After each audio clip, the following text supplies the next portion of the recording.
ڈاکوؤں کا ایک گروہ ڈاکہ زنی کے لیے ایک ایسے مقام پر پہنچا جہاں کھجور کے 3 درخت تھے۔ ان درختوں میں سے ایک درخت خشک تھا اور 2 پھلدار تھے۔ ڈاکو وہاں آرام کے لیے لیٹے تو ڈاکوؤں کے سردار نے دیکھا کہ ایک چڑیا پھلدار درخت سے اڑ کر خشک کھجور پر جا بیٹھتی ہے اور تھوڑی دیر کے بعد وہاں سے پھر اڑتی ہے اور پھلدار درخت پر جا بیٹھتی ہے اور وہاں سے اڑ کر پھر اسی خشک درخت پر آ بیٹھتی ہے۔ اسی طرح اس نے کئی چکر لگائے۔ سردار نے یہ دیکھا تو تجسس کے لیے خشک درخت پر چڑھا۔ اوپر جا کر دیکھا کہ ایک اندھا سانپ سب سے بلند ٹہنی پر لپٹا بیٹھا ہے اور منہ کھولے ہوئے ہے۔ وہ چڑیا اس کے لیے کچھ لاتی ہے اور اس کے منہ میں ڈال دیتی ہے۔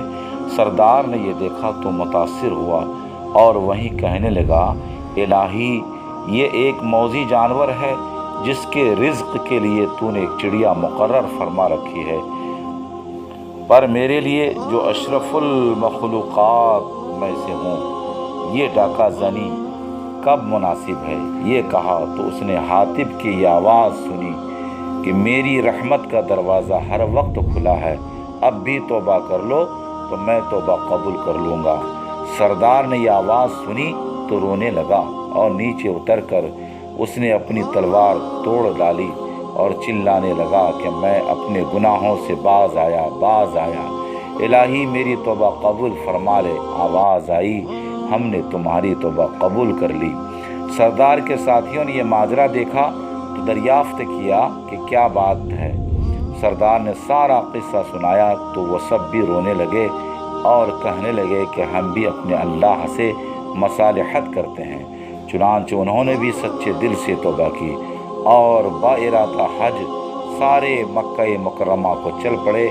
3 دن کی مسافت کے بعد ایک گاؤں میں پہنچے تو وہاں ایک نابینا بڑھیا دیکھی جو اس سردار کا نام لے کر پوچھنے لگی کہ اس جماعت میں وہ بھی ہے؟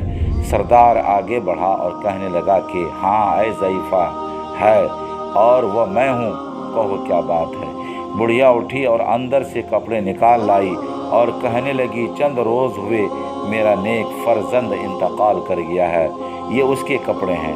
مجھے 3 رات متواتر حضور اکرم صلی اللہ علیہ وسلم نے خواب میں تشریف لا کر تمہارا نام لے کر ارشاد فرمایا ہے کہ وہ آ رہا ہے، یہ کپڑے اسے دینا، لہٰذا اے مرد خوش نصیب یہ اپنی امانت لو۔ سردار یہ سن کر عالم وجد میں آ گیا اور وہ کپڑا لے کر پہن کر مکہ معظمہ حاضر ہوا اور پھر اللہ کے مقبولوں میں شمار ہونے لگا۔ رحمت اللہ علیہ، انسان چاہے کتنا ہی گنہگار کیوں نہ ہو مگر جب وہ سچے دل سے توبہ کرے تو اللہ تبارک و تعالی اس کے پچھلے گناہ معاف فرما دیتا ہے اور اپنے مقبولوں میں شامل کر لیتا ہے۔ اور یہ بھی معلوم ہوا کہ ہمارے حضور اکرم صلی اللہ تعالی علیہ وسلم اپنی امت کے ہر عمل سے آج بھی باخبر ہیں اور ان کا کوئی گناہ گار امتی سچے دل سے توبہ کر لے تو آپ خوش ہوتے ہیں، اور امت کے نیک و بد عمل حضور اکرم صلی اللہ علیہ وسلم پر سب آشکار ہیں۔